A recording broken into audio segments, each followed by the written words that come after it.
या कुछ उसका पता ना हो, जो वो ये नहीं कह सकता ना ना ना मैंने बिल्कुल इसके बारे में नहीं सुना है।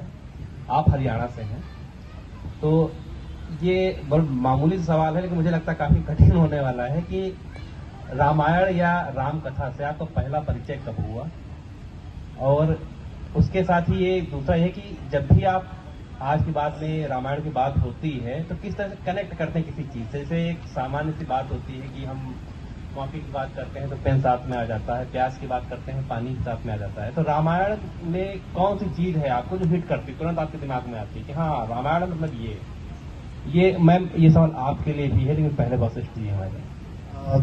थैंक यू सचिन जी।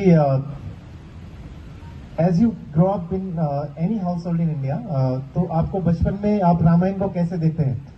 आपने कुछ अच्छा काम किया तो पेरेंट्स इमीडिएटली मेरा राम बेटा, आपने कुछ गलत काम किया, दुष्टता की, तो आपको इमीडिएटली बड़ा होकर रावण बनेगा। आपने कुछ एकदम दुष्ट और गंदा काम किया, कंस, ये कंस है। आपने कुछ सही नहीं किया और किसी को धोखा दिया तो आपको भाई का प्यार, हाँ, तो आपको इमीडिएटली बोला जाएगा विभिक्षण है घर का भेदी लंका ढाई। तो as you grow up in any household in India, आपको ये सारी चीजें आपको सुनने को मिलती हैं, and then it becomes interesting to know कि इसके पीछे कहानी क्या है।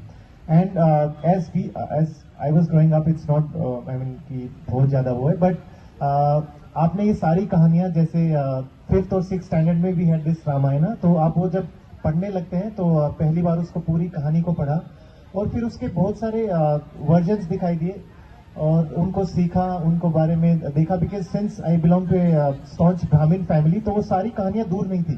माय ग्रैंडफादर वो अपने रीजन में बहुत ही लोग उनके पास सुनने के लिए आते थे कहानी, और वो मुझे भी वो कहानियां बताते थे कि रावण बहुत पावरफुल थे और उनके यहाँ पे एक पेनेंट था, उनके यहाँ पे एक कुंड था जिससे वो बहुत ही शक्तिशाली बन जाते थे। तो ये कहानियां सुनने को मिलती थी। सो जब आप वो कहानियां सुनते थे फिर आप स्कूल में जाके उसके बारे में पूरी रामायण को पढ़ते थे, तो रामायण की अंडरस्टैंडिंग बहुत ज्यादा दूर नहीं थी। ऐसे हाउस होल्ड में जहाँ सुबह शाम पूजा पाठ का माहौल है, महीने में 2 बार आपके यज्ञ या फिर आप हवन कर रहे हैं, तो उसको सीखते सीखते बढ़े। But the corruption of mind happened when the digital हर चीज आपको 50 वर्जन मिलने लगे। फॉर एग्जाम्पल हमने सुना था कि दशरथ और केकई जब वो संवाद हुआ तो दशरथ जी ने केकई ने उनसे 2 वर मांगे कि राम को 14 वर्ष का वनवास हो और भरत जी को राज्य मिले। अब साथ में कि अब दशरथ जी ने भी उनको 2 श्राप दिए कि आज के बाद किसी भी औरत का नाम